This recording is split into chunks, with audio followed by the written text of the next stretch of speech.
akan timbul, lalu akan nampaklah emosi-emosi kita.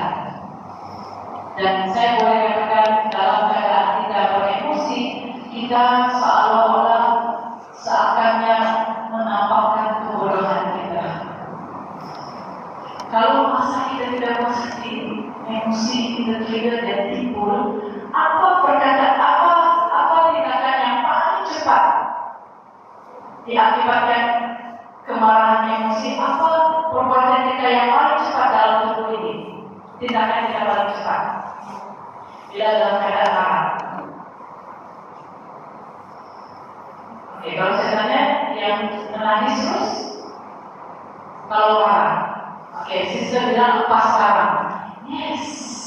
Bila kita marah, emosi wanita, bila kita marah, pergerakan yang pertama akan muncul daripada tindak balasnya tangan kita.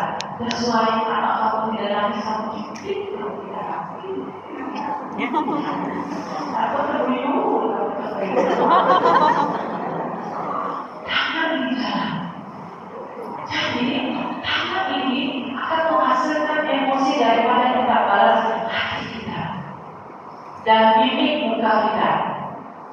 Tapi paling cepat tangan kita. Kita akan lepas dan buang marah. Pada waktu itu adalah nampak kebodohan kita. Saya mengatakan untuk menjadi orang yang menahan emosi dia dalam keadaan baik sebenarnya, kita tidak berkepala tinggi. Kalau kita cool head mastermind, we are wise, kita sangat bijaksana. Cool head mastermind, we are wise. Kepala dingin, maksudnya hati sejuk, kita bijaksana dapat menguasai emosi kita. Tetapi kalau kita tidak dapat menguasai, we have hot temper, we only show how stupid we are. Itu bukan karena saya.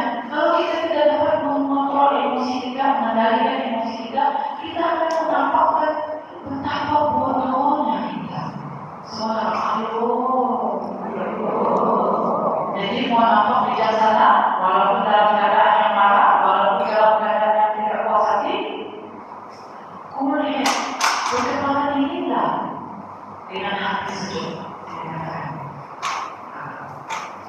Jadi emosi tak pernah hilang, hanya tenggelam dan timbul.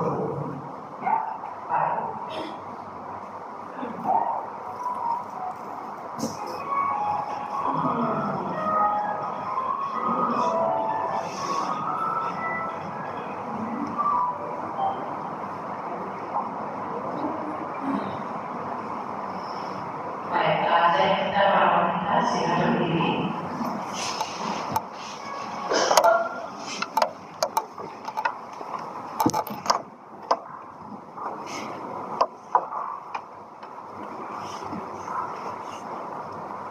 Dari kawan dua, together.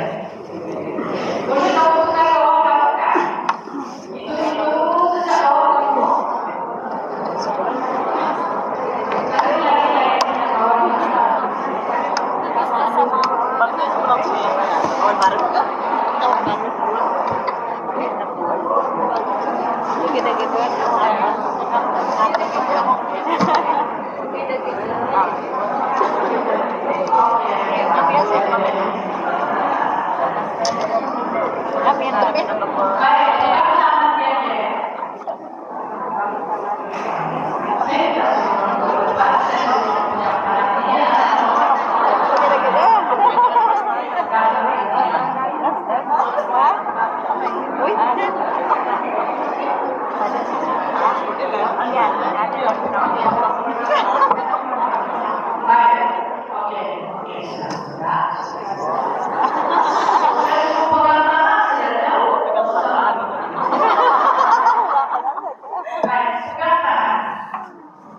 Lihat biji mata dia.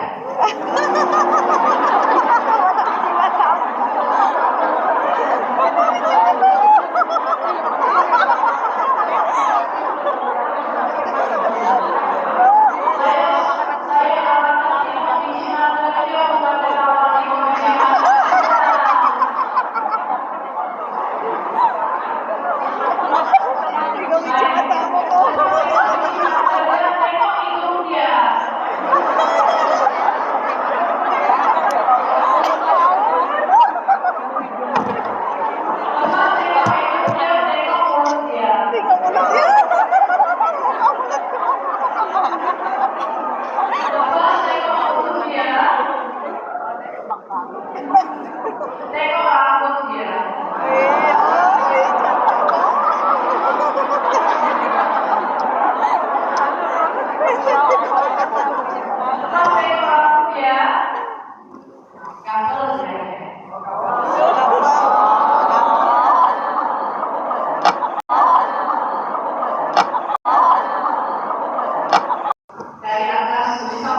Emosi di bawah ini menunjukkan kekuatan kamu.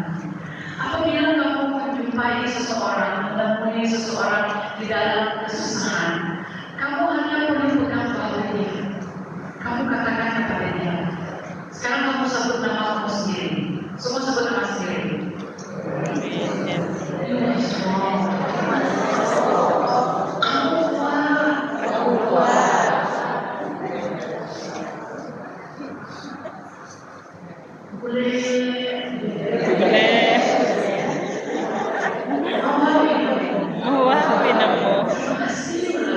Terima kasih ulah-ulah.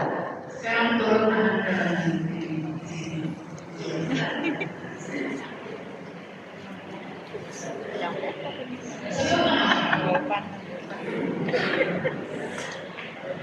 Contohnya saya pakai.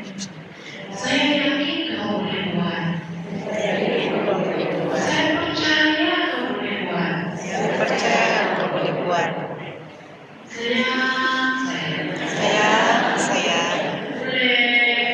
boleh. Tawan dikode. Turun lagi. Kelengar.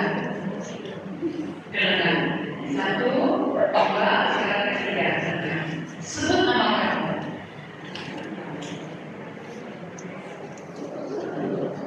Contohnya saya. Manfred.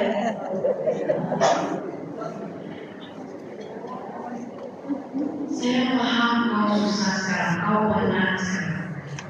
Saya paham kau berkumpul. Saya paham kau dalam keadaan yang tidak baik. Cik kenapa? Cik kenapa? Tawan dikode. Main ada ketemu. Tapi paham tidak keadaan. Dan yang terakhir, keempat. Pegang.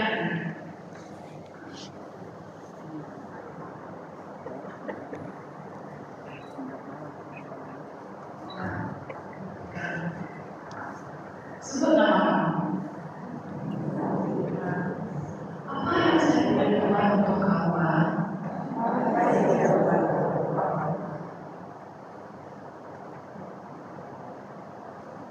Kita boleh berdoa.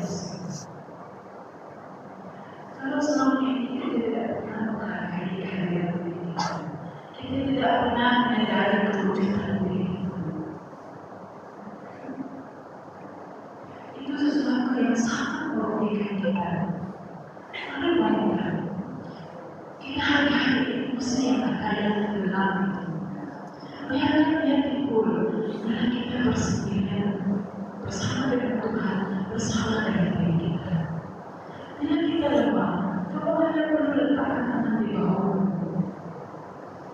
Bila kamu rasa kamu tak yakin kamu boleh buat, kamu letak tangan menunjukkan emosi di sini. Kamu kena yakin diri kamu. Bila kamu mulai merasa bingung, tidak tahu apa untuk melakukan, sebab kamu tidak paham diri kamu, kamu hanya perlu pegang bagian ini dan kamu katakan saya mau menikah. Dan yang terakhir, kamu hanya perlu pegang jari kanan kamu, pegang dia. Katakan apa yang saya boleh buat untuk kamu. Pertanyaan ini merupakan satu pertanyaan yang sangat memberi closing untuk kamu atau healing untuk kamu. Sekarang kamu cari kawan kamu. Berdua. Untuk bantu dia. Apa yang dibangun tadi? Kamu harus kuat. Dibuat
Kita di sini sedang dalam perjalanan.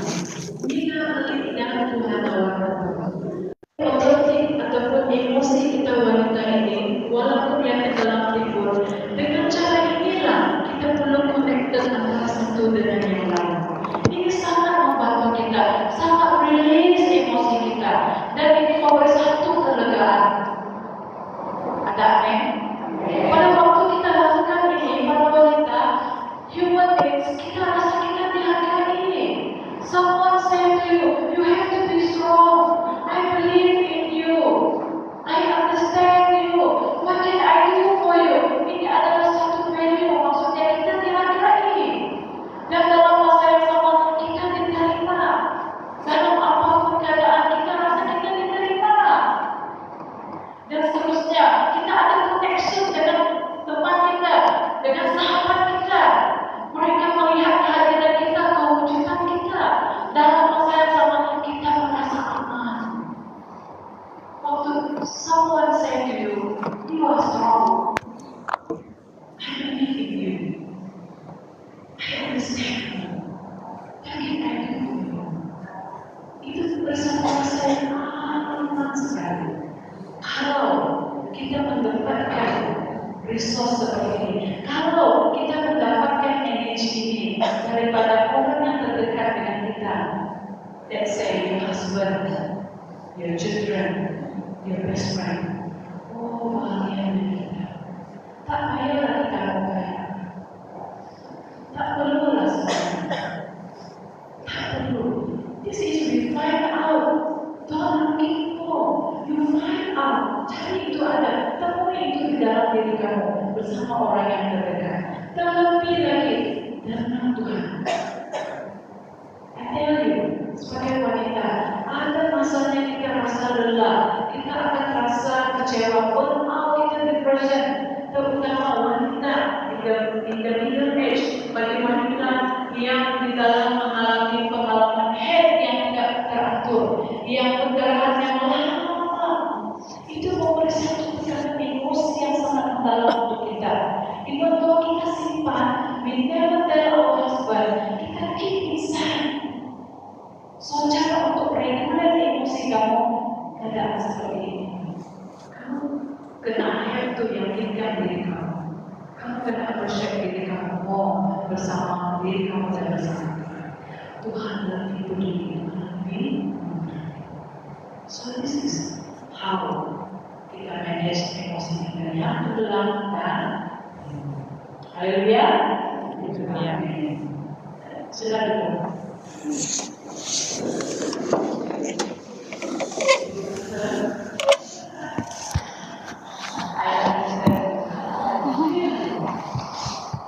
Dalam keadaan suasana yang seperti ini, dia memberikan satu emosi sebenarnya touching ataupun connected kita. Baik. Seterusnya, saya ini adalah berat.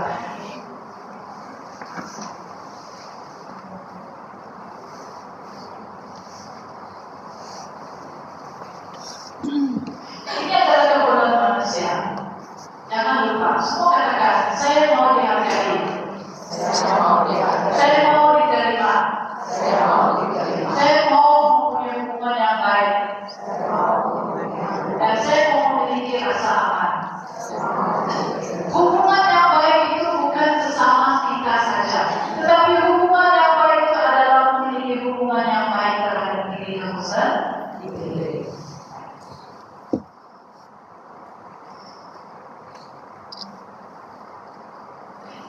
Ini adalah emosional seorang wanita. Bahagialah kepada suami yang baik dan anak. Emosi perempuan, keperluan emosional ini bagi perempuan. Kami ini mau perhatian. Cukup saja kamu kata ini perdagangan proses ini. Bahas yang lebih belum. Perdagangan proses ini. Perhatian. Kecil-kecil sikit pun kita mau perlukan perhatian. Kita mau perhatian. Pernah tak mengalami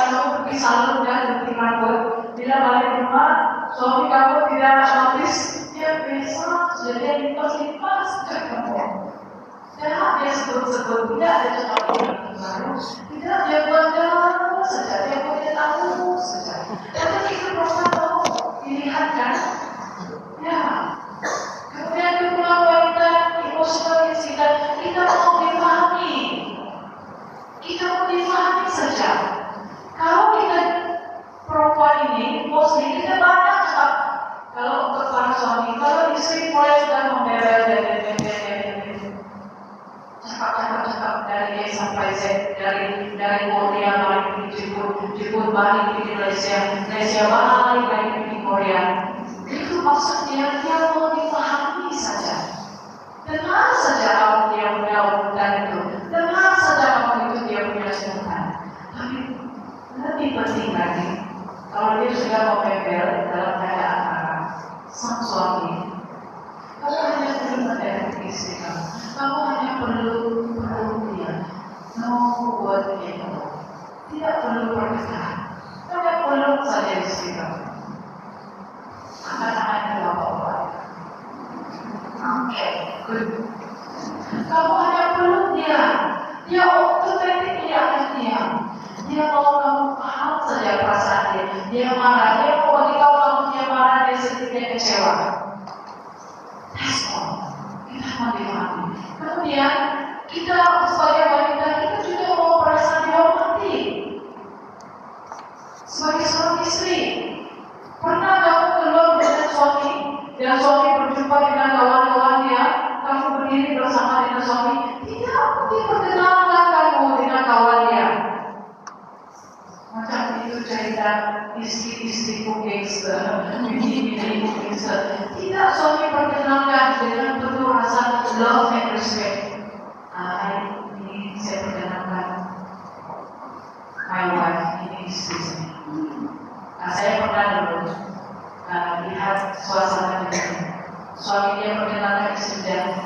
Ini istri saya bumbu tidak. Ini istri saya. Oh my God. Allah bumbu dengan bumbu. Love and respect. Saya perkenalkan ini istri saya. Nama dia. Wah, kamu perempuan kan? Kami ini punya status itu penolong, Pak. Kan? Bukan yang besar, tapi ini penolong. Bila kami dihargai itu, seperti itu sedikit, wah, kami rasa bukan besar kepala kau. Kami rasa kami dihargai. Kemudian apa keperluannya seterusnya? Belayan. Nah, itu saya katakan. Belayan. Kita perlu ini. Sebab manusia ada wanita ini yang fragile. Semua sebut fragile. Fragile maksudnya rapuh. Kita sikit-sikit, kita kalau ada sentuh saja, macam tadi tengok emosi keluar sudah. Bisa baca non-stop sudah lihat. Yes, it's okay. Itulah emosi kita. It's okay. Nah, kemudian kedua dan seterusnya perasaan mereka betul. Kalau suami, mungkin ada masa-masa dia, istri kita katakan, ini itu. Dia tidak salah, tapi dia rasanya betul. So apa tindakan seorang suami? Perasaan mereka betul. Dia akan rasa betul lah apa segala tindakan dia. Dia seolah-olah melihat apa yang dia persepsikan itu semua betul. Walaupun ada salah dan silapnya, tetapi usaha itu dihargai. Dia kita wanita ini mau merasa bahwa kita betul saja, salah pun betul saja. Dan kedua seterusnya adalah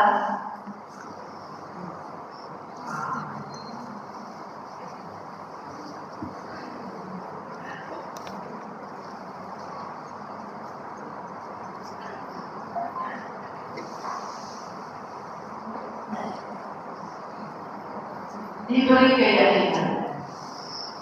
Emosi kita wanita hanya diberi keyakinan saja. Contohnya apa? Dia masakan, mungkin ada masih sedikit istri kamu masak. Sedaplah, sedaplah. Ya. Kamu hanya perlu beri keyakinan. Oh, sedap yang kamu buat ini. Wah, cantik yang kamu buat ini. Kamu hanya perlu yakinkan dia. Hanya support dia, emosinya pernyataan itu. Hanya perlu yakinkan dia dalam keadaan yang demikian rupa. Tetapi seandainya, contoh, seandainya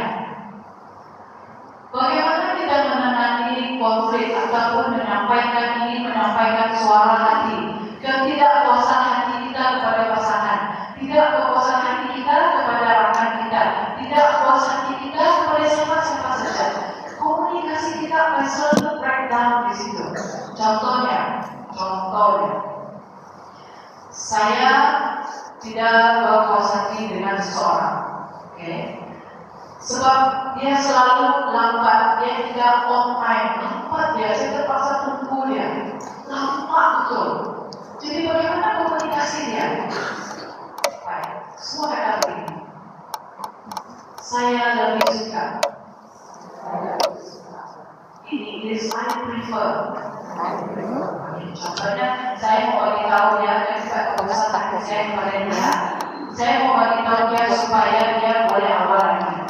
Maksudnya bersedia awal sebelum saya contohnya.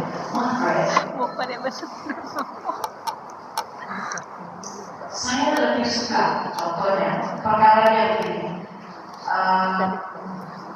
Kita sudah sekarang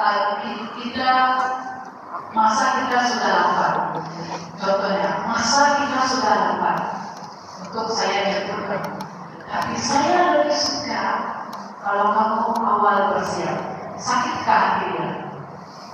Sakitkah hati dia dengar? Kamu merasa dia sakit hati kan?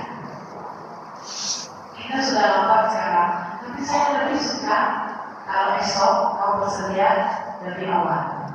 Sakitkah hati dia? Sebab kamu kata lebih suka. Oke, contoh, sekarang kamu cari orang perlu praktikkan. Kau tidak puas hati dengan dia. Dan saya apa saja coba. Apa masalah kamu dulu? Mungkin ada konflik. Berandai-andai saja, bukan betul-betul. Berandai-andai. Ada barang yang kau tidak puas hati dengan dia. Apa itu? Apa itu? Sebenarnya ini ada baik untuk suami istri. Boleh saya dengan segala sukacitanya love and respect ketua kawasan dan pastor gereja sini boleh maju depan pikir saudara pada sini kamu supaya tidak ada biar mati. Berdekat. Pasal berkuasa dengan istri sama.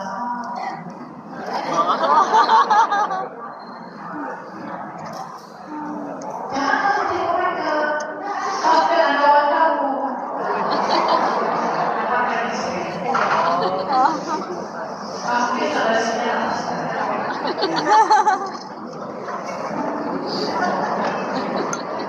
Contoh, suami istri. Baik. Oke, pegang tangan. Pegang tangan. Berdebat mata, melihat mata.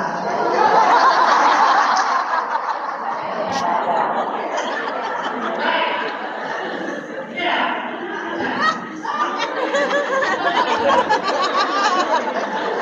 Baik. Kasusnya ada begini. Kamu ada perkara kamu tidak puas hati dengan si istri. Kamu tidak puas hati dengan istri, Master. Jadi ada perkara dia yang perbuatan dia yang mungkin tidak menyenangkan hati kamu dan kamu mau bagi tahu. Ya. Cari satu jalan satu saja. Contoh. Ada satu perkara yang beda atau salah. Contohnya, kamu senang dulu panggil manja. Siapa nama istri kamu panggil yang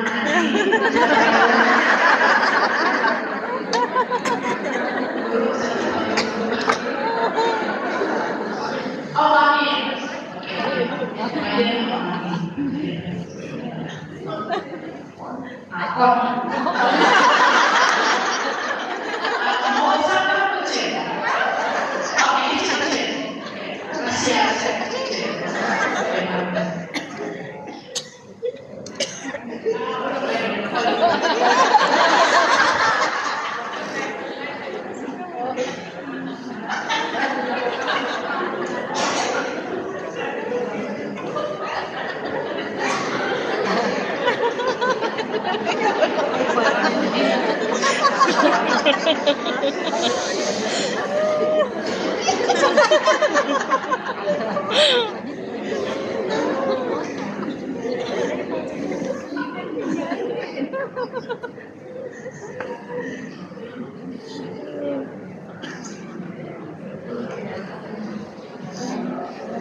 Siswanya adalah contohnya,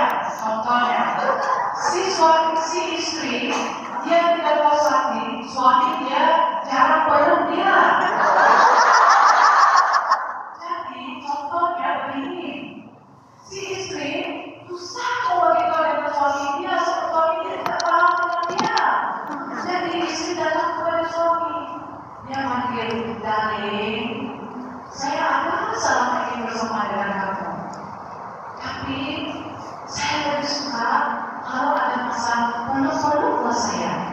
Itu jawabannya. Saya lebih suka peluklah saya. Kalau ada masalah, saya lebih suka kamu peluk saya.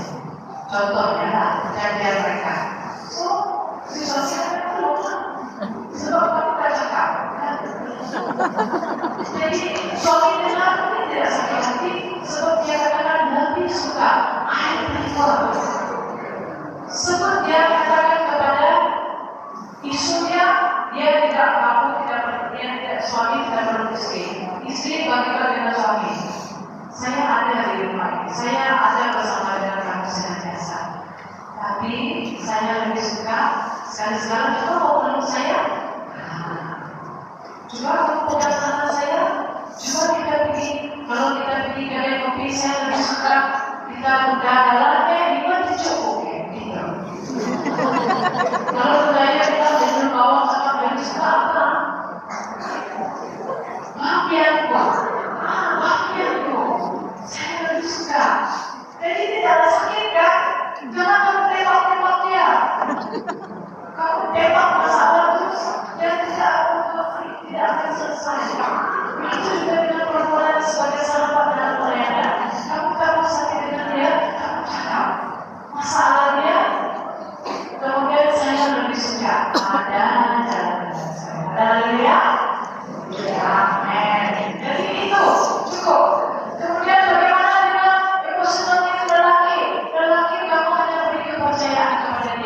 Contohnya dalam kelompok sel, dalam mesbah keluarga, asik-asik kalau istri yang pimpin kamu bawa firman Tuhan tutup doa, istri yang terus baik, yang terus jadi lead.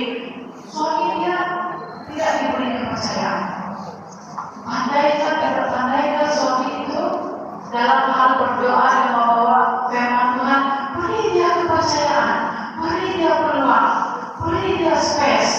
Nanti kalau beri dia sekali, dia nampak istri dia respect dia, percaya dengan dia, walaupun pada mulanya dia buat dia lakukan itu tidak baik, nanti kedua kali akan lebih baik.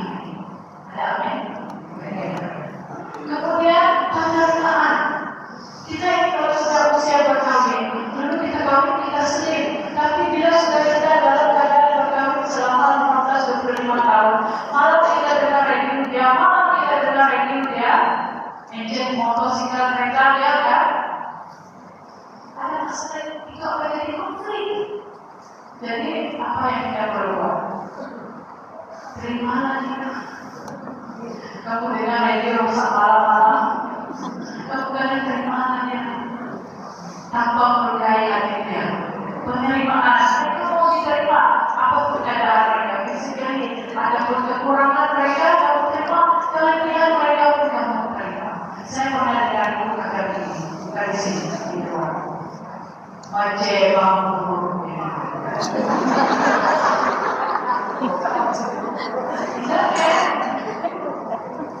Jadi suami saya itu macam bambu. Kalau kan ramai kita, si perkataan itu sangat memuaskan. Kemudian mereka mau merasa dihargai. Apapun yang mereka dalam apapun komitmen yang mereka lakukan, masa dan effort mereka mau dihargai. Kecil manapun.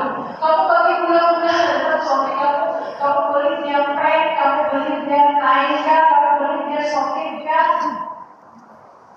Ya, itu cara mereka mau dihargai. Tidak semestinya dalam hubungan intim, dalam hubungan intim, tapi kamu hargai dia dengan perkara-perkara yang kecil. Ya, kamu omongkan itu dari bahu sebelum dia turun kerja, tuan minum, kau boleh balik kerja hari ini, saya yakin kau boleh balik kerja. Kemudian dia bilang, saya paham itu, walaupun susah, tapi boleh. Kemudian pegang tangannya, hanya berdoa, apa yang saya boleh buat untuk kamu? Kalau suami katakan, doakan saya. Kemudian dia rasa takut kepada suami. Dalam ini mau dikabuli. Apa perbuatan mereka mau dikabuli. Ini begitu semua thing. Ini begitu perkara bodoh, tapi bukan yang mematikannya. Kemudian tidakkah mereka betul? Kalau perempuan perasaan mereka betul, lelaki tidakkah mereka betul? Kemudian emosional lelaki diberikan galakan. Berilah galakan. Jangan kamu beri galakan kepada orang lain. Suami kamu sendiri, istri kamu sendiri, kamu tidak beri galakan. Kamu berapi-api beri galakan kepada orang lain. Sehingga buat gue yang boleh kamu. Orang terdekat kamu, istri kamu, suami kamu boleh dikoreksi ya. Berikan galakan kepada dia. Lakukan.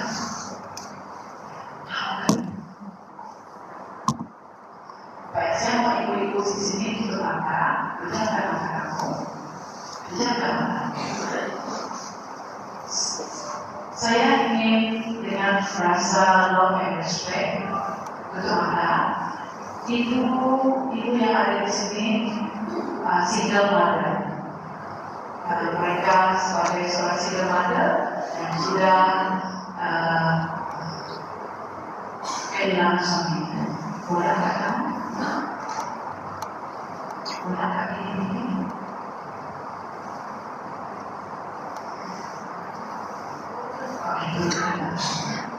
Boleh juga. Baik. Ini merupakan stage of grief cycle. Ini merupakan emosi perasaan seorang yang ditinggalkan, seseorang yang telah hilang orang kesayangannya. Apakah perasaan yang akan muncul apabila kamu di dalam keadaan situasi ini, kamu kehilangan orang yang tersayang? Yang pertama, memang shock and denial. Kamu akan terkejut dalam masa yang sama. Kamu akan menimbulkan perasaan yang confused, akan ada kebingungan, fear. Kamu merasa mempersalahkan diri kamu. Kamu coba ignore bahwa kamu sudah kehilangan orang yang tersayang. Ini akan muncul daripada step yang pertama, yaitu shock and denial. Kamu tak boleh terima kehilangan orang yang kamu sayangi. Which is normal. Itu adalah normal. Dalam psikologi manusia, rasa kehilangan orang yang tersayang itu merupakan emosi yang paling dan sangat terdalam bagi human being, bagi manusia. Kehilangan orang tersayang itu merupakan emosi yang sangat dalam arti kata kesedihan yang dalam. That's why saya katakan emosi tidak pernah hilang, dia hanya tenggelam, tetapi dia akan timbul pada waktu dia berhadapan dengan trigger. Jadi yang kedua, apabila kamu shock and denial, kamu tidak dapat menerima, kamu terkejut dan kamu menafikannya, kamu akan timbul perasaan anger, kemarahan. Kenapa ini berlaku Tuhan? Kamu katakan dengan Tuhan, kenapa kamu perlu ambil dia? Perlulah ambillah saya. Dan dalam masa kamu marah, kamu akan menghasilkan emosi frustration, kekecewaan yang berpanjangan, anxiety, kecemasan. Kamu mulai rasa risau. Dalam masa yang sama, kamu malu sebab kamu rasa dunia kamu tidak perfect saja, tidak sempurna karena kamu kehilangan orang sayang. Dan daripada anger, dia menjadi depression and detachment. Maksudnya di sini, kamu akan merasa diri kamu hopeless, kamu merasa diri kamu sudah tidak ada harapan, seperti kamu sudah hilang dapat berpaut. Dalam masa yang sama, kamu merasa sudah putus asa, tidak mau meneruskan hidup, blank energy. Habis tenaga kamu menangis dalam kesedihan. Selepas kamu merasa depression and detachment dan terputus daripada dunia luar atau connection kawan-kawan kamu mulai dialog and bargaining. Masuk dari situ, dialog and bargaining, kamu mulai ada rasa untuk desire to tell someone your story. Kamu mencari seseorang, mau berkawan, meluahkan isi hati kamu bahwa kamu struggle dalam situasi ini. Tapi kamu tidak lakukan itu, kamu lebih banyak pendam dan diamkan diri, kamu melayan perasaan kesedihan kamu. Berbagi kamu bercakap dengan orang. Setelah daripada itu, di akhirnya acceptance di situ penerimaan. A new plan in place, maksudnya exploring option. Di sini acceptance, kalau kamu sudah dapat berjumpa dengan seseorang, share friend untuk meluahkan isi hati kamu, secara otomatis kamu sudah perlahan-lahan mulai menerima keadaan kamu. Tapi proses masanya sangat lama. Dan pada akhirnya kamu mulai return to meaningful life. Dan akhirnya baru kamu memahami kenapa ini berlaku. Kamu berlapang dada untuk menerima orang yang kehilangan orang yang tersayang. Tetapi dia akan berbalik lagi. Dan masa akan datang dia akan balik lagi. Begini proses yang pertama, shock and denial, menafikan. Kemudian kamu akan anger lagi. Dalam masa yang sama kamu akan depression lagi. Dan dalam masa yang sama kamu tidak dapat menerima keadaan. Itu berulang proses dia sampai kamu dapat makna yang baru. We never know. Kita tidak akan tahu bila masa kita akan kembali ke rumah kita. Saya katakan kita semua dalam perjalanan. Tetapi inilah yang kamu alami bagi single mother yang kehilangan orang tersayang. Inilah suasana emosi yang berlaku. Semua katakan, saya menerima. Saya paham. Ya. So, ini adalah set of belief circle. Maaf kalau saya tidak dapat translate ya. Baik. The feeling well, maksudnya apabila perasaan mulai timbul, kenal pasti reaksi emosi Anda. Kesehatan emosi penting, emosi adalah tenaga. Kamu nampak di situ? Kalau emosi anger, marah, ada lebih banyak cabang daripada marah itu akan keluar emosi-emosi yang lain. Kalau kamu sedih, kalau berpanjangan akan keluar lagi perasaan emosi-emosi yang akan timbul, perasaan kesedihan di sana. Kalau happy, ada emosi-emosi yang timbul lagi sebenarnya. Apabila kamu dalam keadaan ketakutan, emosi itu akan timbul lagi berbagai-bagai emosi. Jadi, ini the feeling well, ini sebagai indikator kami sebagai konselor. Pada waktu kami konsult, kita punya klien ataupun klien, kita akan tanya dia, kamu happy? Ya, saya happy. That's why saya tanya kamu tanya awal apa emosinya. Kalau dia sedih, kalau dia marah, kalau dia happy, semua itu ada indikator. Ini adalah ilmu jiwa. Jangan risau, ini nota nanti akan diserahkan dengan kamu. Dan baik, kita lihat di sini. Oke. Apa jumlah tiga yang paling tinggi di situ? Dari 20 sampai ke 701.000. Apa perasaan yang paling tinggi di situ? Kalau kamu tengok peace, joy, love, reason, acceptance, courage, pride, anger, boleh nampak? Silakan. Ini adalah nampak. Oke. Contoh saya bagi contoh. Kalau peace, energi kamu itu tinggi, yang kepada 600 penghasilan hormon di dalam badan kamu. Peace itu mendatangkan kedamaian. Jadi energi itu baik sekali. Kalau energi paling low itu apa? Kejadiannya. Apa event yang maksudnya? Apa peristiwa dia? Shame, nampak tak? Shame and guilt. Jadi, untuk indikator ini tidak semestinya untuk kamu tahu. Tapi kalau kamu tahu ini lebih baik, sangat baik. Oke? Baik, semua sebut katarsis. Sebut lagi katarsis. Ini bahasa jiwa yang digunakan. Katarsis maksudnya meluapkan emosi bagi mengurangkan tekanan perasaan. Semua baca sama-sama. Meluapkan emosi mengurangkan tekanan perasaan. Lebih kuat lagi. Meluapkan emosi bagi mengurangkan tekanan perasaan. Katarsis ini ada banyak cara.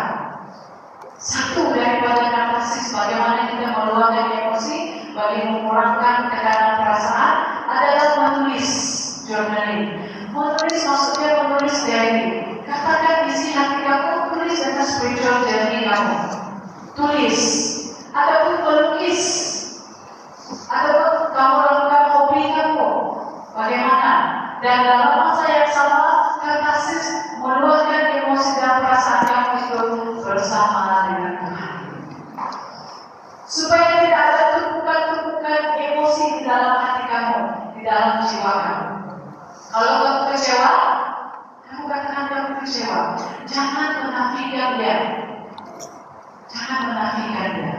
Kalau kamu sedih, sedih. Jangan menafikan dia. Kalau marah, marah. Tapi jangan menafikan dia. Dan jangan mengundangkan dia. So, kata maksudnya meluapkan emosi bagi mengurangkan tekanan. Tapi kebanyakan daripada kita, wanita, kita lebih suka memendam. Semua sebut memendam.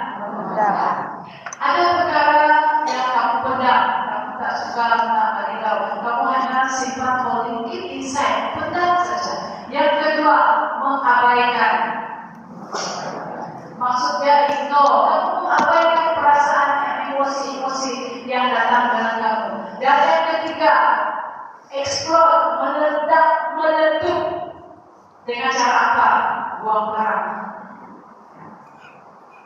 perkataan kamu, maki-makian. Dan yang keempat, kamu mengalihkan, kamu sedih, kamu happy. Kamu tidak happy dan kamu buat pura-pura juga happy.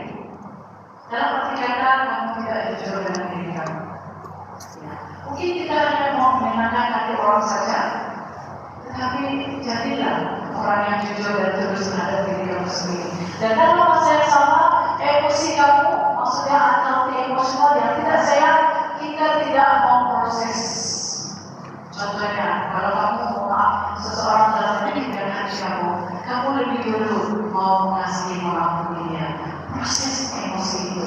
Dan ini adalah merupakan unhealthy emotional, emosi-emosi yang tidak sehat. Kamu pendam, kamu abaikan emosi kamu meredam, menutup, dan kamu mengalihkan emosi yang datang dan kamu tidak memproseskannya dengan baik. Ini adalah sesuatu yang tidak sehat untuk emosi kamu. Tapi kalau untuk emosi yang sehat, kamu menyadari, kamu mengakui, kamu marah.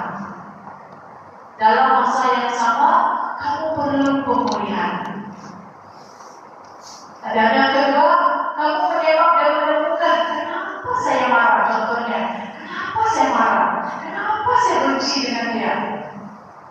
Cari masalah, maksudnya emosi-emosi itu, akui dia. Dan ceritakan, share to set persen. Orang yang kamu percaya, ceritakan itu. Tidak perlu kamu datang di Facebook ataupun di TikTok ataupun di status WhatsApp kamu. Tak perlu. Jangan. Oke? Dan memproses emosi yang terpendam. Contohnya kehilangan orang yang tersayang. Kita di proses itu akan berulang-ulang. Dan akhirnya kamu mengampuni healthy emotional, emosi yang sehat. Bagaimana untuk manusia adalah mengampuni. Tidak manusia tidak sempurna. Dan kita perlu memaknai pengalaman kita ini. Kalau kamu pernah dikecewakan selepas kamu memaafkan dia, apa makna baru dalam proses perjalanan itu? Dan mengelola emosi kamu ini merupakan seumur hidup kita. Semua sebut seumur hidup. Proses mengelola emosi, mengendalikan emosi, menguruskan emosi. Dan yang terakhir adalah merawat diri. Self-care, maksudnya bukan semua perkara itu, maksudnya bukan kamu kena utamakan diri kamu, bukan selfish. Self-care itu berikan self-care, layanan yang terbaik, service yang terbaik untuk diri kamu. Contohnya, apa layanan yang terbaik? Self-care, self-reward yang pernah kamu bagi dengan diri kamu. Beli emas kan? Selain beli emas, apa lagi? Mungkin ada benda-benda yang kamu suka. Kamu self-reward untuk diri kamu.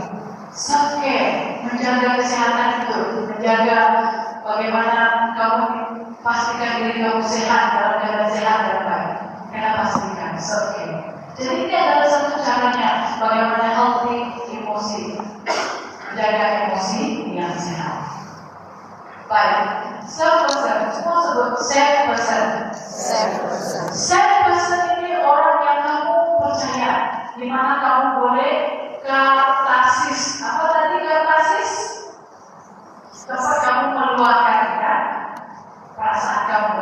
Self-person orang yang paling selamat untuk kamu ceritakan. Kamu dapat orang self-person ini dia hanya memperhatikan dan mendengar saja. Saya kawan-kawan coba kamu beritahu ya, sampai dalam masa yang dekat ini. Beritahu apa kesukaan kamu saat ini. Simple saja, simple. Kalau kamu cakap, kamu hanya dengar dan perhatikan. Jangan cakap dengan dia. Kamu dengar dan perhatikan. Katakan saya dengar begini, bagaimana saya. Kamu dengar, jangan jawab ya. Dengar. Aku cerita.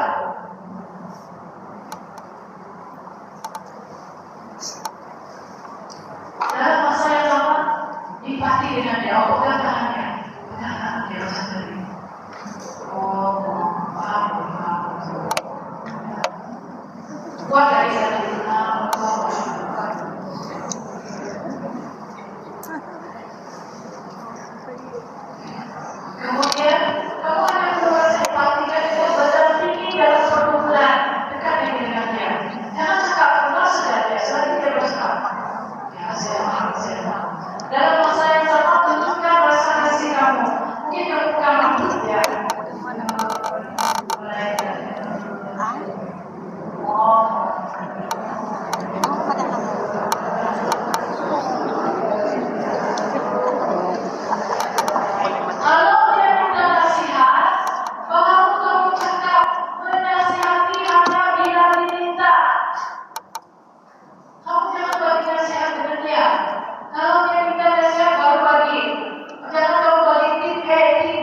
Amin. Haleluya.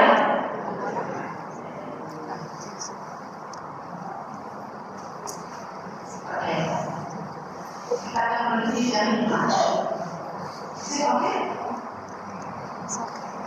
Jam 5.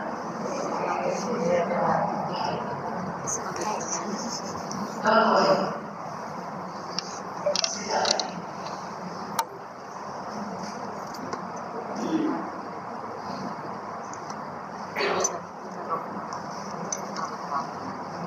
Saya jauh datang. Jadi kalau setengah-setengah harus selesaikan. Baik. Nampak itu bongkar ais? Lupakan. Ais di atas itu kita katakan minda sedar. Semua katakan minda sedar. Minda sedar. Minda sedar semua tetap di dahi. Ini minda sedar 10%. Kamu here and now berada di sini 10%. Tapi semua bukan ditengkuk. Tengkuk ini minda bawah sadar. Minda bawah sadar ini segala yang berlaku, memori, kisah silam, apapun yang kamu pikirkan untuk kamu buat, semua berada di tengkuk ini. Maksudnya di minda bawah sadar ini ada 90%. Apa yang ada di dalam 90% itu? Emosi kamu. Kamu punya sistem kepercayaan. Maksudnya kamu punya memori masa lalu. Semuanya berada dalam minda bawah sadar 90%. Ini minda sadar 10%. Dia enak. Kamu ada di sini. Tapi minda bawah sadar kamu bagaimana? Ingat rumah sudah berbagai kayak anak ayah sudah buat ini kan, sudah buat itu kan. So dalam arti kata dia, apakah benda yang paling pantas dalam dunia ini? Apakah benda yang paling pantas dalam dunia ini? Apa dia? Semua seperti pikiran. Kamu ada di sini, tapi dalam masa yang sama kamu sudah berada di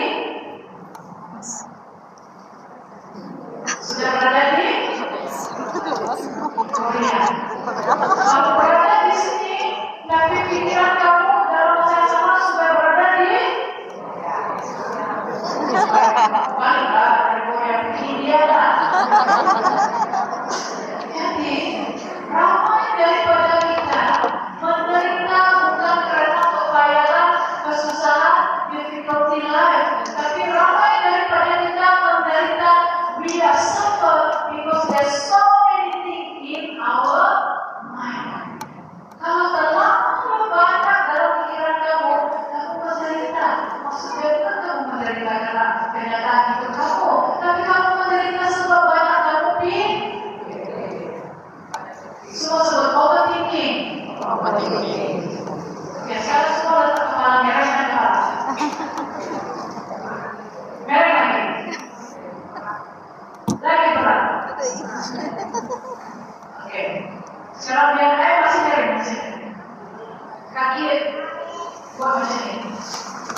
Ini dalam jalan berat.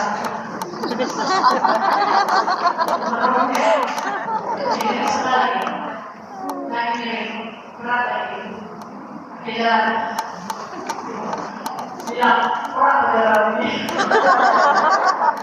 So kita sebenarnya menderita bukan karena kenyataan itu, kesusahan itu, tapi kita menderita sebab overthinking. Dalam hidup ini akan datang. Dengar ya. Dalam hidup ini bukan semua benda dalam kawalan kita. Semua sebut bukan semua benda dalam kawalan saya. Sekarang buka. Bila kita buka, let go. Kita lepaskan. Kamu wanita, sibuk ini kan? Sibuk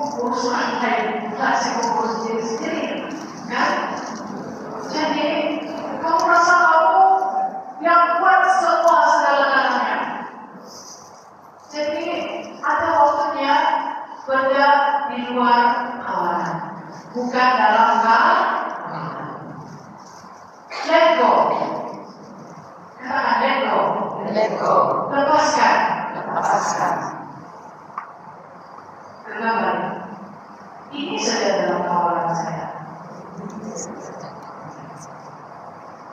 Sekarang bukan ini. Ini di luar kawalan saya. Bukan kawalan saya. Bukan saya mau kawal semua. Dan saya mau kawal semua. Kawal Lego, lepaskan. Lepaskan. Kembali saja. Ini saja dalam kawalan saya. Di dalam hujan ini. Haleluya. Jadi itu kita bawa sedar itu yang membuat kamu berat. Baik. Semua sebut stres. Stres. Overthinking. Overthinking. Burnout. Burnout. Depression. Depression. Ini adalah keadaan situasi menuju kepada masalah kesehatan mental. Baik, kalau kita lihat yang pertama, stres. Kamu selalu cakap, nih stres saya ini. Semua sebut stres saya. Stres saya. Kamu tahu gak itu stres? Stres itu sebenarnya sudah di akhir daripada tahap kesukaran. Stres. Maksudnya stres itu, kamu berjalan tadi itu yang dipanjangkan, tapi kamu pegang tali. Pegang tali, kamu hanya berpaut dengan tali. Stres itu adalah tekanan yang terakhir sudah sebenarnya. Tetapi kita lihat di sini dia di awal, tapi sebenarnya dia berada di ujung. Stres itu adalah akhir tindakan akhir daripada keadaan jiwa kamu. Sebenarnya kita tak perlu sebut stres. Ini saja orang ini Allah pikir berat. Allah pikir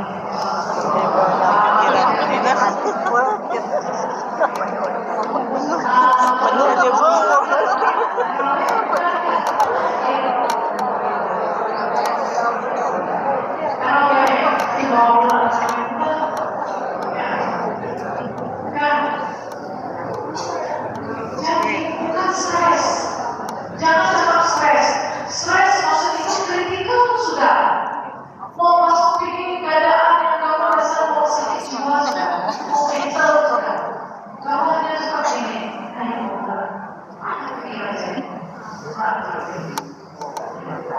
Jadi, bila kamu overthinking, apa yang berlaku?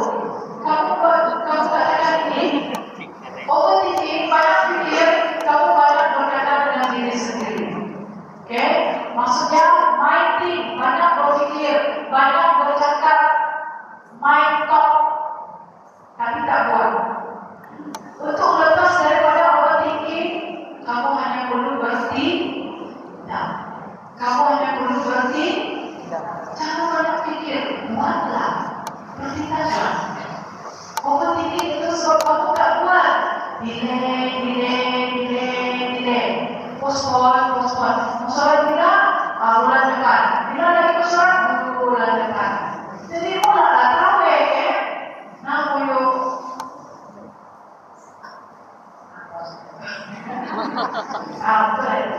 Nah, jadi apa berlaku burnout? Burnout di situ maksudnya kamu menjadi tenaga kamu semakin berkurang, dan akhirnya kamu masuk kepada depression. Depression maksudnya kamu mendekatkan keadaan situasi kamu dalam keadaan yang tidak baik. Kamu tekankan lagi, dia lagi sebab kamu tak angkat dua jari. Ini dua jari dengan ukuran 2 minggu.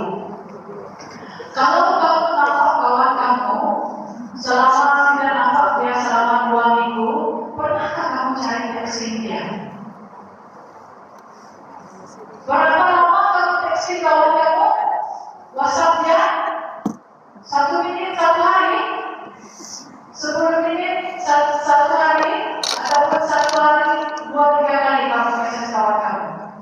Pernah tak kawan kamu tidak pernah muncul di hadapan kamu, tidak keluar WhatsApp selama 2 minggu? Pernah? Kalau ada teman kamu yang suki Kamu tidak nampak dia di gereja, kamu tidak nampak dia di pasar, Makan sepanjang 2 minggu, kamu merasa happy sepanjang 2 minggu, maksudnya kamu ada tanda-tanda masalah kesehatan mental.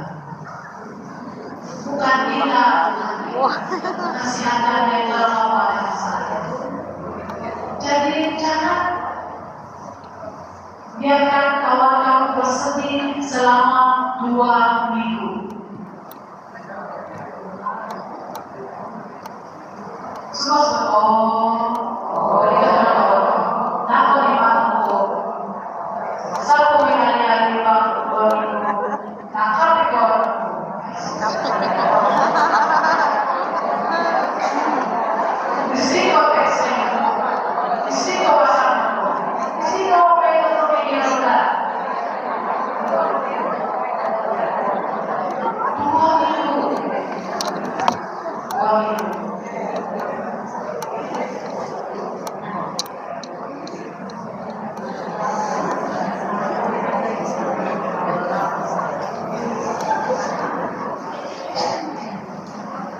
Baik, semua sebelum tidur.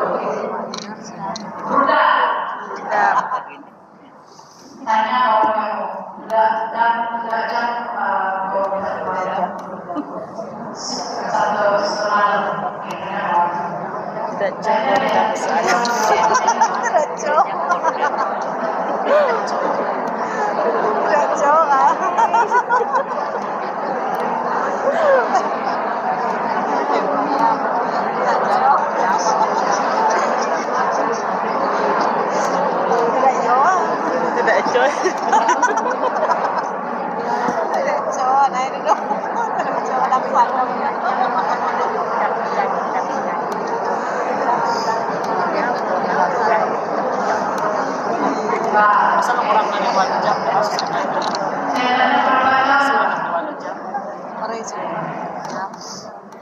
'Yang tidur 8 jam.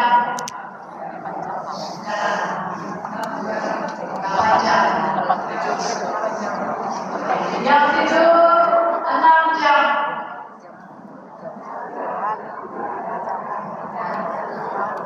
Yang tidur 4 jam.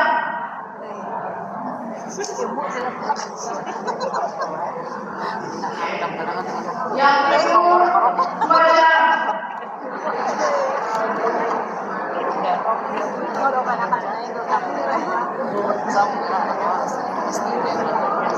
Yang tidur 1 jam.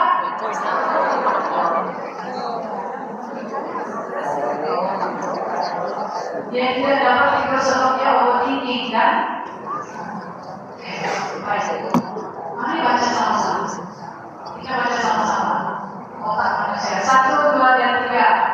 Otak manusia seperti organ-organ lain dalam tubuh kita memerlukan masa setiap hari untuk berehat, dan ini dicapai dengan baik apabila orang mendapatkan tidur yang berkualitas.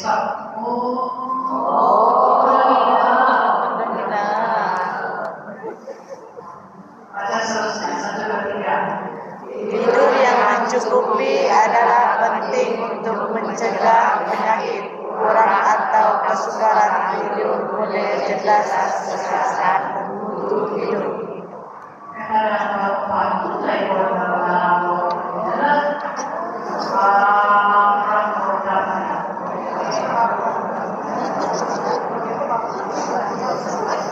Jadi untuk tidur yang baik untuk seorang wanita dewasa adalah, ada jawabannya?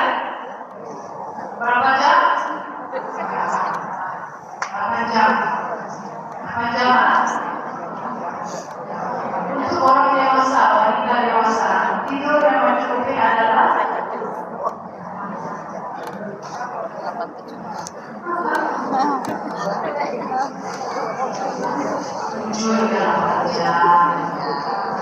tujuh hingga 8 jam. Kalau 6 jam, is okay. Tapi the best time is 7 hingga 8 jam.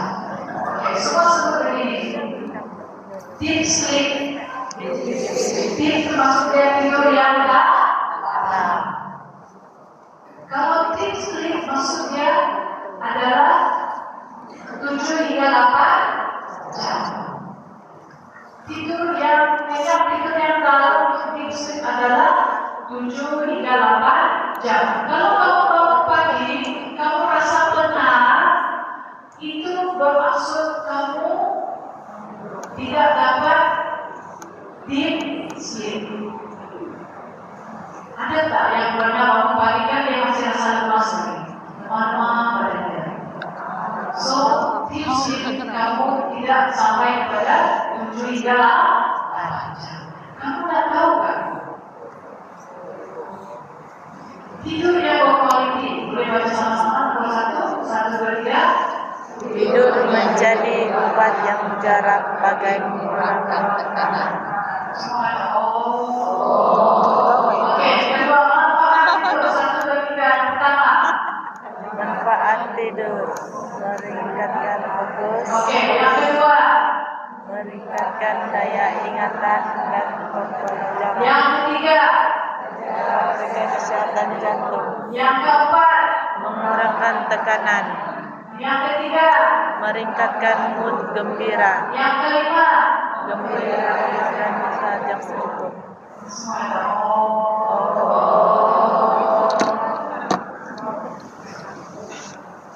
Baik. Baca yang pertama, 1, 2, 3.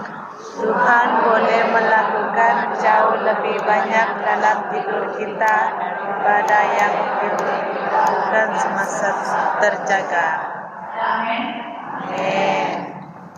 Kata firman Tuhan dalam Amsal 3 ayat 5, rest and sleep, meditate from God. I took my rest and sleep, and then again I was awake, for the Lord was my support.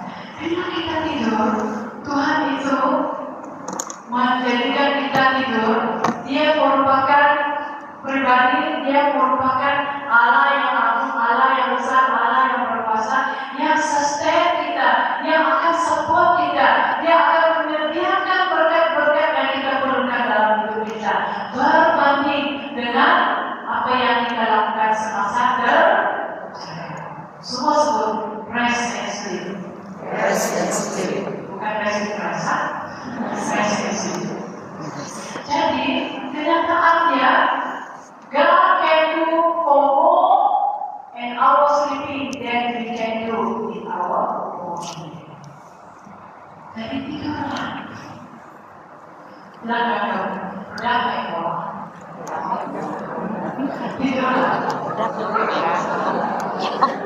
Ada Tuhan yang menjaga kita pada waktu kita tidur. Waktu kita tidur, Tuhanlah yang menopang kita. Dia akan menyediakan segala sesuatu. Dia akan provide segala sesuatunya untuk hari esok untuk kita. Amin. Amin. Semua sebut positif. Empowering thought. Positive empowering thought itu facts. Oke, yang kedua automatic negative thought, maksudnya pemikiran yang automatic negatif. Nature manusia dalam pikiran kita memang sudah ada negative thought, memang sudah ada negatif pemikiran negatif. Nature manusia automatic sudah ada. Semua sebut automatic. Negative thinking. Negative thinking. Ada dalam pikiran saya. Ada dalam pikiran saya. Jujur jawab saya. Bila kali terakhir kamu bawa pikiran negatif terhadap kawan sebelah kamu?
sesungguhnya benar. Contohnya begini, kamu merelakan Roh Kudus untuk menguasai pikiran kamu. Kalau pikiran kamu yang sudah diurapi adalah pikiran kamu yang sudah diserahkan dengan Roh Tuhan, kamu akan memikirkan perkara-perkara yang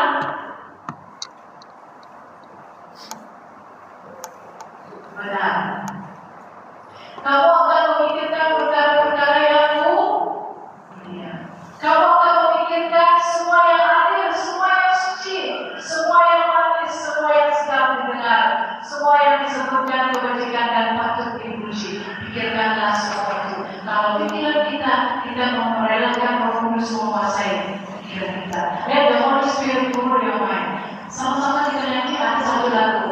Semua yang benar. Tahu itu lagu? Ada tahu itu lagu? Semua yang benar, semua yang mulia, semua yang adil dan suci, semua yang manis, semua yang semua kebajikan dan patut dipuji. Pikirkan semua itu. Pikirkan apa yang mendatangkan kebaikan. Amin. Tetapi apa akhirnya? Jangan percaya dengan pikiran kamu kalau itu bukan dalam penguasaan Kudus. Semua katakan, adakah saya pikir ini benar? Semua sebut, adakah saya pikir ini benar? Saya pikir ini benar. Yang kedua, adakah pemikiran saya ini membantu saya? Adakah pemikiran ini mendorong saya? Adakah pikiran ini mendorong saya? Apakah pikiran ini perlu untuk saya pikirkan? Apakah yang saya pikir ini baik mendatangkan kebaikan? Kalau semua benda against itu, kalau apa yang kamu pikirkan menentang hal-hal ini, better kamu jangan berpikir. Jangan berpikir. Jangan berpikir maksudnya jangan pikirkan perkara-perkara yang tidak mendatangkan kebaikan. Mulai pukul bahu, aku baca.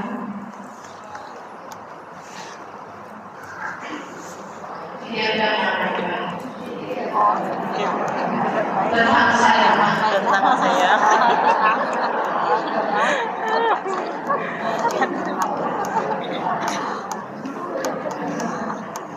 Baik, semua datang di kepala. Fix mindset. Fix mindset itu pemikiran sistem kepercayaan asas, sistem belief sesuatu yang tetap dan tidak berubah. Tetap dan tidak berubah. Itu fix mindset. Tetap dan tidak berubah. Semua sekarang pegang lagi kepala kamu katakan growth mindset. Ini adalah pemikiran sistem kepercayaan, cara berpikir yang fleksibel, yang bijaksana, boleh diasah dan dibangun dengan usaha. Jangan kamu fix mindset. Maksudnya kamu hari-hari masak mencukupi, itu sudah berpikir masak pakai ayam mencukupi, masak ikan pakai ayam, pusing sampai nasi suami ini saja dan istri saya jalan cantik betul-betul. Ini saja yang masak punya. Satu minggu lah dia masak itu, mencukupi kaki ayam tidak, mencukupi kaki ayam tidak. Jadi growth mindset itu maksudnya pemikiran kamu bertumbuhlah bijaksana. Pertama yang mencukupi. Masak apa kira-kira? Ikan. So growth mindset adalah pemikiran yang boleh diasah dan dibangunkan. Jangan pikir the old style maksudnya mindset putih-putihlah. Tapi tak, jangan lagi dengan growth mindset. So growth mindset.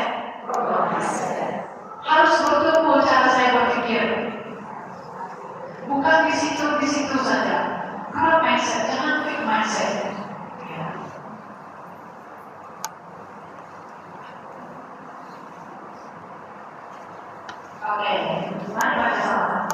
1, 2, dan 3. Dalam hidup ini bukan semua perkara dibawa kepada kita. Perkara yang mampu kita usahakan adalah cara kita berpikir, berkata-kata, emosi, dan tindakan kita.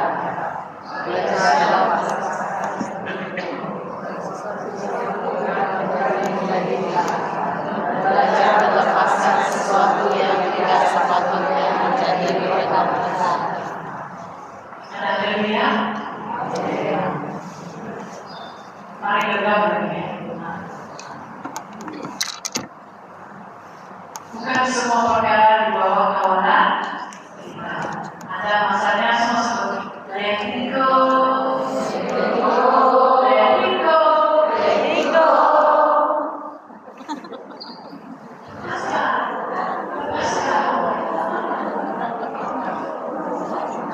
Jangan bergabung. Lepaskan. Baik. Di bumi dan di surga segala kuasa hanya ada pada tangannya, yaitu Yesus Kristus Tuhan. Dalam segala perkara itu semua adalah dalam kejadian kedaulatan dunia ini, kedaulatan yang berlaku dalam hidup kita, peristiwa yang berlaku dalam hidup kita. Kita harus ingat bahwa semua itu berada dalam kawalan Tuhan. Jadi sebagai manusia, let it go. Lepaskan, serahkan kepada Tuhan. Dia satu-satunya pribadi yang mau berada dalam situasi berbeda kita dan bahkan mengerti keadaan kita. Semua katakan let it go. Let it go. Katakan kepada kawan-kawan, let it go. Let it go. Yang jauh dalam pergumulan kamu. Jangan kau susah-susahkan diri kamu. Jangan susah-susahkan diri kamu. Jujur saja. Jujur saja. Kau tidak dapat uang. Kau tidak dapat. Jangan paksa diri. Let it go. Let it go.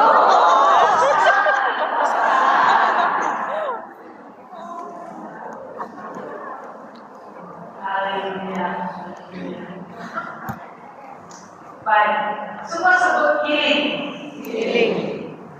Healing orang selalu guna hashtag healing kan? Kamu katakan hashtag healing dalam status kamu pergi kopi, kamu pergi mandi sungai, kamu pergi shopping, kamu makan. Healing hashtag kamu pergi mana lagi?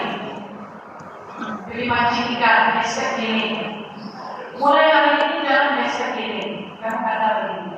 Healing itu sebenarnya untuk orang pesakit mental yang sedang dalam depression, yang dalam anxiety disorder, yang perlu perawatan profesional, psikiatris, psikologi, dan perlu makan obat. Itu healing. Jangan guna suka-suka kata, oh healing mana?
kita.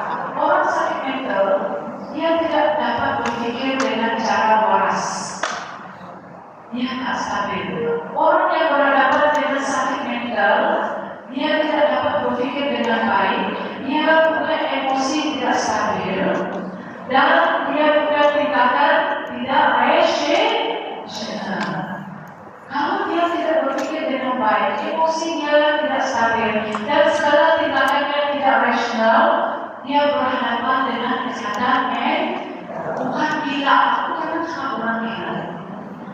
Kami sebagai konselor, sebagai psikiatris, sebagai polisi hanya boleh menampilkan mereka gila. Ini boleh gila.